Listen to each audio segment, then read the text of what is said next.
remind you that you should be in control of your emotions. Otherwise, your emotions will be in control of you. So thank you once again for tuning in today.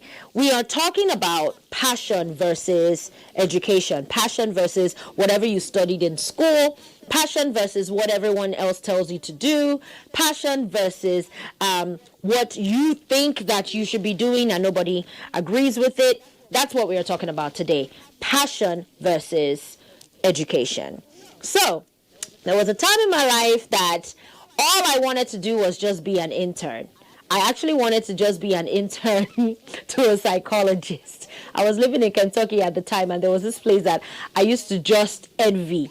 All I wanted to do was just hold the briefcase to a psychologist and walk with him or her to their cases and write their statistics and their diagnosis and and bipolar and schizophrenia and all of that. Like, I was just so interested in that. And then, hey, today I am a singer, I am a businesswoman, I'm hosting this show. I am certainly not holding the briefcase to a psychiatrist. So this tells me that your passion has everything to do with your livelihood. Now, there are some people who are blessed enough to find their passion eventually when they do get older.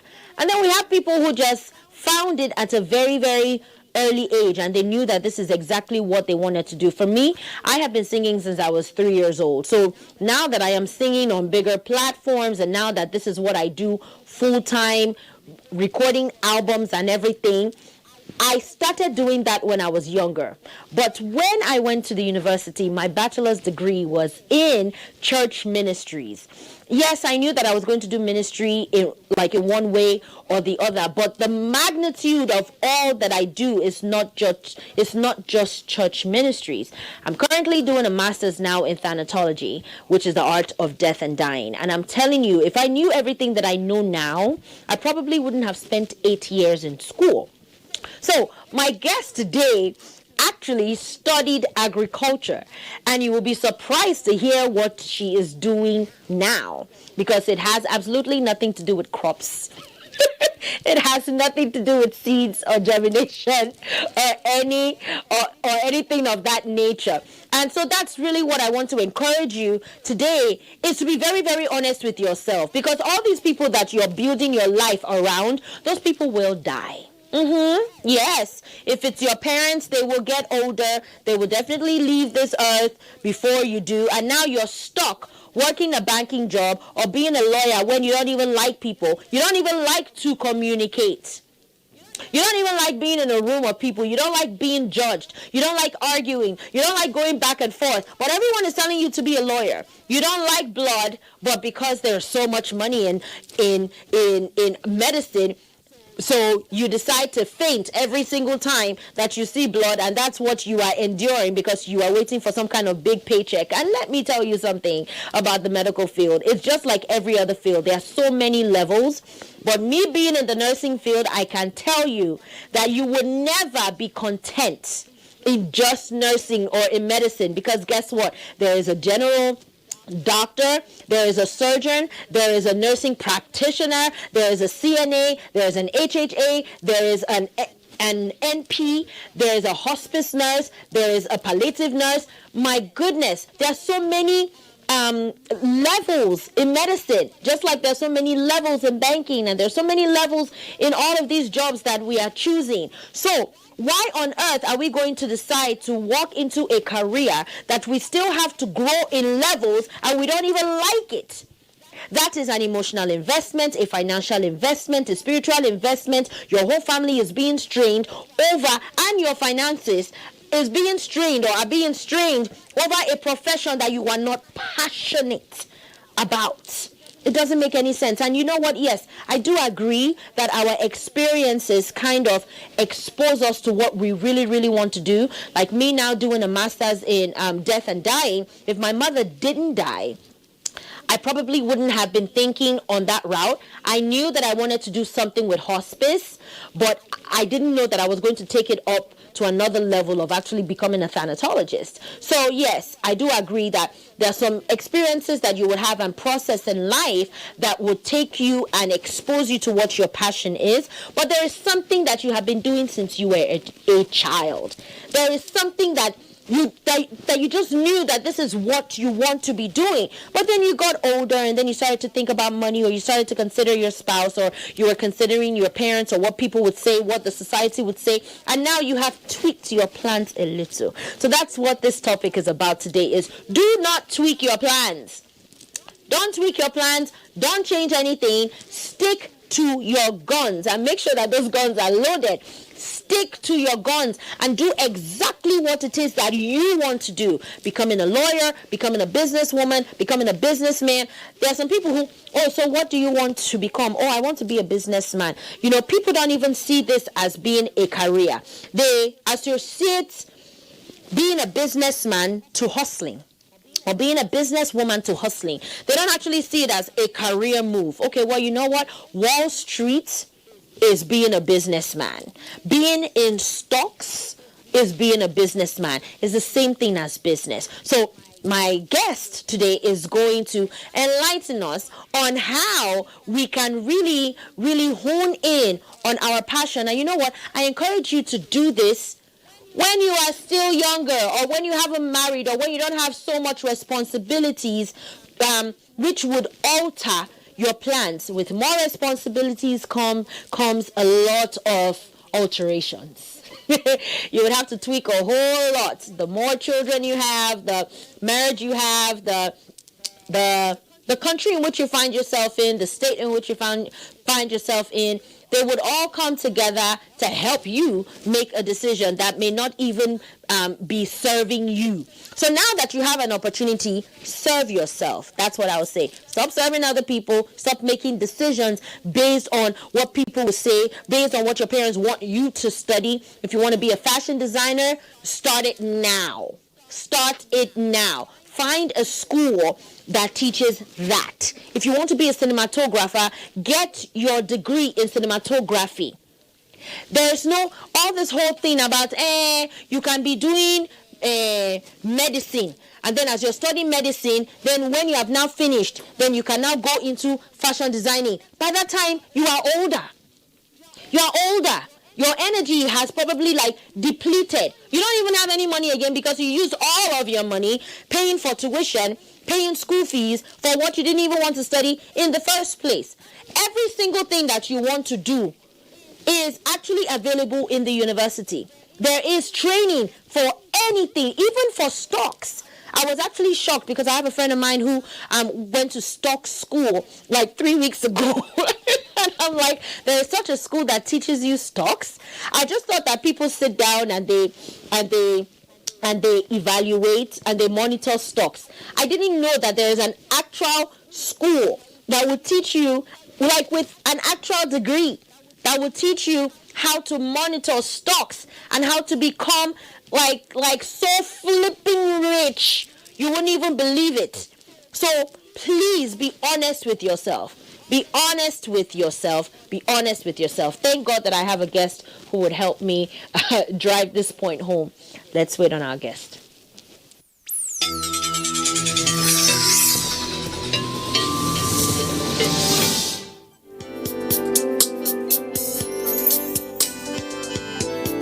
We've been talking about passion versus education, versus whatever you studied in school. And there's none other to take us to another level with this topic than my guest, Joy Asian. They call her the Millionaire Woman. Thank you so much for being my guest today. You're welcome. It's so good to see you. I see all you're doing. Mm-hmm. I see everything that you're doing. Thank you so much for taking out time from your very busy schedule. Making all of that money. Thanks for having me. Thanks for having me here. You're welcome. It's been a while I've been here. So, I introduced you as studying agriculture first, and then now you're obviously the Millionaire Woman, and it has nothing to do with crops.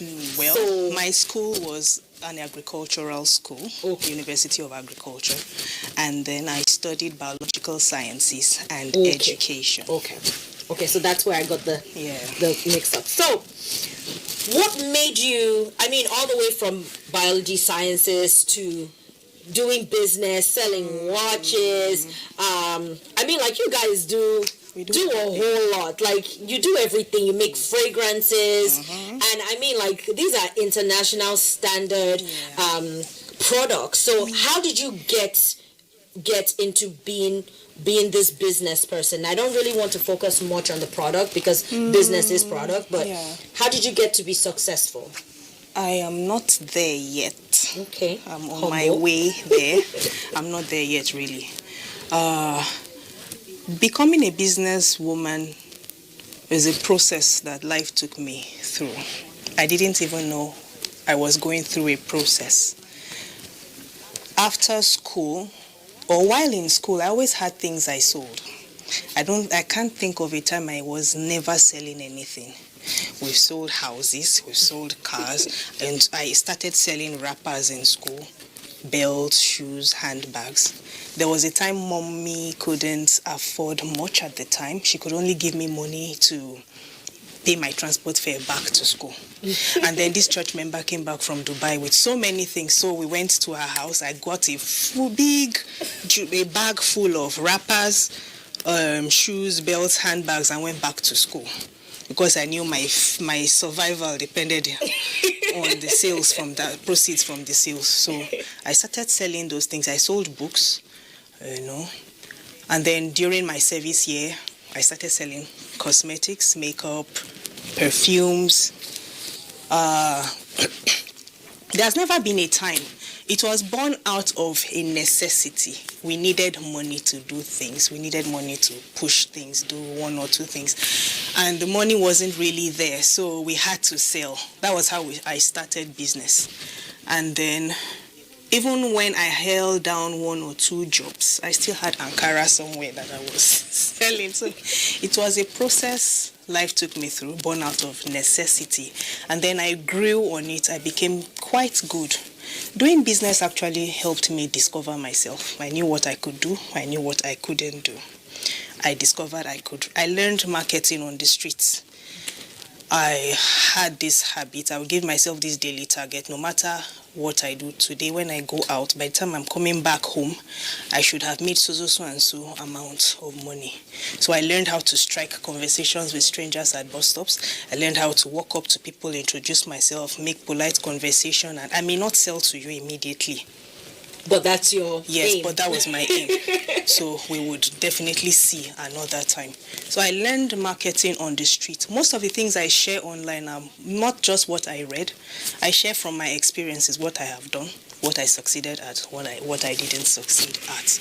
So, born out of necessity, I discovered myself in the process. I discovered I loved to talk. Recently, I've been having speaking engagements, which have been quite intimidating. Yes, I saw one you did but sometime fun. last week or so. And the thing is, people kept recommending me for these things. I never pushed for any one of them. I discovered I loved to talk to people. I discovered I could write really well. A lot of videos where I just have an idea, I think of something, I post it online. There was a particular video I posted one day, some 2-3 years ago. I made about 200,000 just from that video. Most of my writings I put out online. I'm able to recruit people into the different businesses that I do, and mostly from the comfort of my house. So these days I find myself talking more with startups and coming up with ideas, innovative ideas that could help their businesses grow. So that was how I found myself doing business. Awesome. And you said something that struck a chord in me. You said that your business started from a place of necessity. When I started my carrot oil business and my jewelry line, it was all from a place of necessity. I was hungry. Yeah. And so now, speaking... There's this thing we always tell people, is either you're pursuing something or something is pursuing you. Exactly. That's what gives you all the drive and motivation.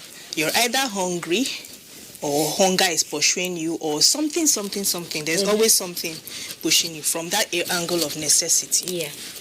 Yeah. I like that. Now that you're obviously not hungry, it would take me to the mouths now that you're feeding, because now you have kids.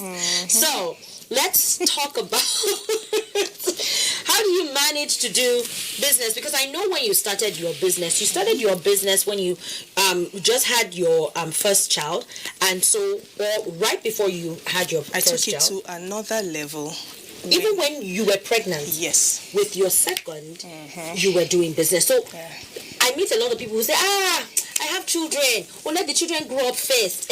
When they leave the house, so that I wouldn't go through empty nesters problem. Then I will now start business or whatever. But these people forget that they're going to be older. Because your children will probably leave your house when you're like in 15 or 18 years.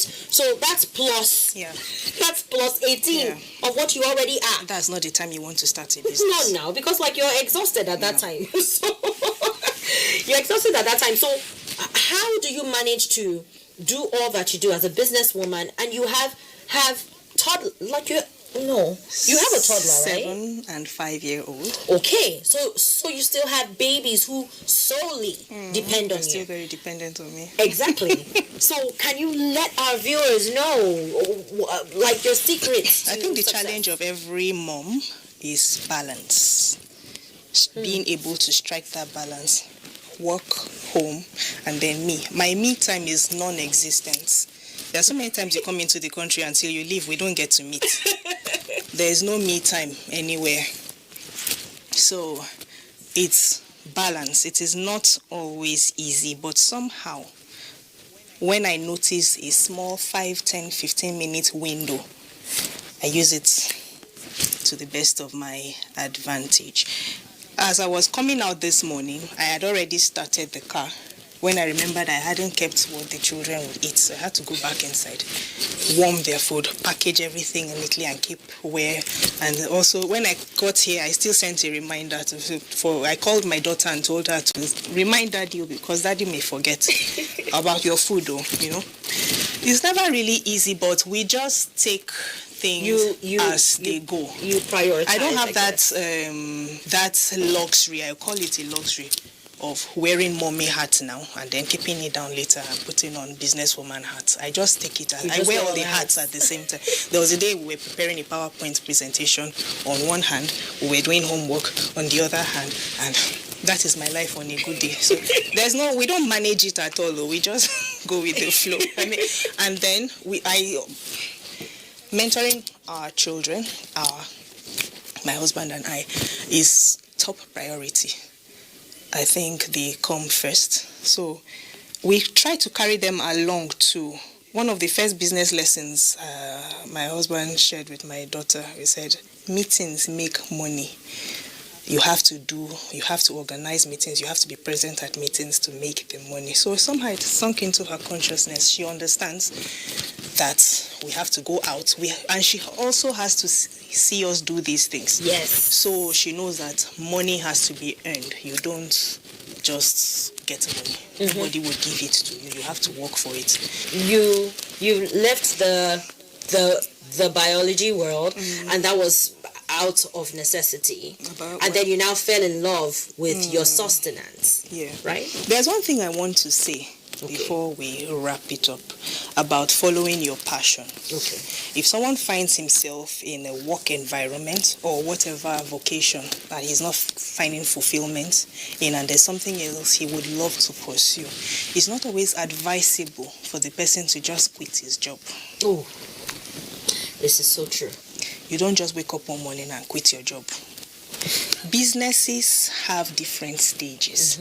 Number one, that one you think is your passion may not even be your passion. It may not be the final destination. So there's always a period of self-discovery, and you can discover self from exposing yourself to different situations. Then there's self-development. You have to develop yourself. If you want to go into photography, you should develop yourself in that area. Read up enough books.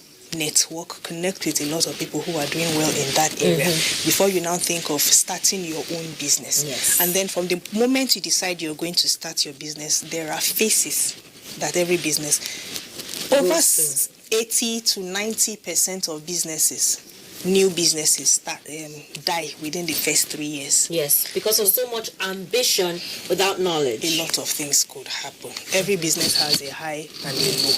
So not all of them are able to survive and come out of that low when a business drops. So there's a survival growth. Once you start a business, your sole focus at that point in time is survival. I want this business to survive. I don't want my business to die tomorrow. So after that, then there's growth. The growth period where the business starts to expand and all that. So this is a process. You don't quit your job at the age of 40 or 45 and start going through these highs and lows at that point in time. So you have to find a way to make your time work. So you're able to accommodate these different stages while you're still on your job. Yes. And then when you get to that time where, I want to leave this and start focus on this only, you will know. You will know. So you will know. that is it. And education itself is not bad. Not everyone is going to be a business person, but we still need people working in offices, Education is not bad. When people talk of education, what comes to mind is academics. But one of the best places to study, to master emotional intelligence is in the school environment. You're dealing with lecturers, you're dealing with classmates, you're dealing with supervisors, you're dealing with friends in the hostel. Another good place to learn time management. These are disciplines that would help you in life, in business. So there are so many things. If one has the opportunity to have an education, if someone is educated, you have a degree, whatever, you have an advantage over someone who never even went to school. Sure. So we shouldn't demonize it. It gives us a platform. Yes, it does. So thank you so much for coming. It does. Thank you so much. You're Thank welcome. you. See you next time. Thank you so much for tuning in. Until next time. You will have to jump off a cliff just knowing that you will not crash.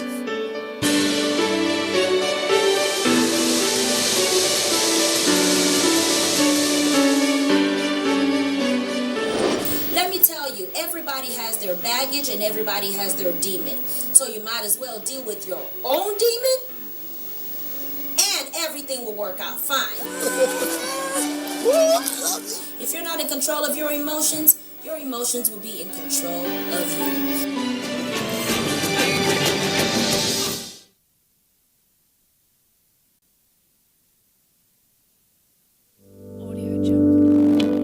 Coronavirus is real. Steps to avoid this pandemic. Wash your hands regularly or sanitize your hands. Keep social and physical distancing. Avoid crowded places. Stay at home unless absolutely necessary. Don't touch your eyes, nose or mouth if your hands are not clean. Avoid the spread of coronavirus. Coronavirus is real.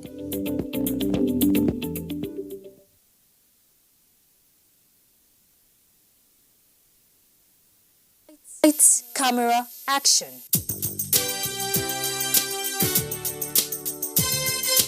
Pictures are created in accordance with the creative vision of the photographer.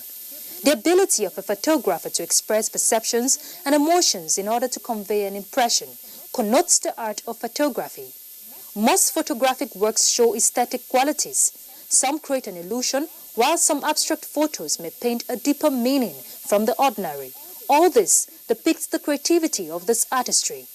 In the early decades of the 19th century, photography captured more detail and information than the traditional methods of replication, like painting and sculpture. Today, photography still remains a unique art form that demands creative thinking from the photographer. We all love taking pictures, but there's a whole lot that goes into making our pictures look flawless. In this artistry, every detail counts. I'd usually like to start with one light and then improve my lighting style up to the point when I get the kind of picture I want to shoot. So I'll start with this. This is always called the main light, and I'm going to start the main light on camera right. Okay, fine. So the next thing I need to do now is to position her. I like to sit down, look towards this light. You can put one foot up, one foot down, make yourself relax. Come to the edge of the stool. Good. Fine. Are you relaxed enough? All right, so just smile, and let's see how this goes. Fantastic. So with every shot I take, I begin to readjust my camera till I achieve what I want to see. So right now, there's too much lighting coming on her face, so I'm going to have to work on my lighting style and try it again.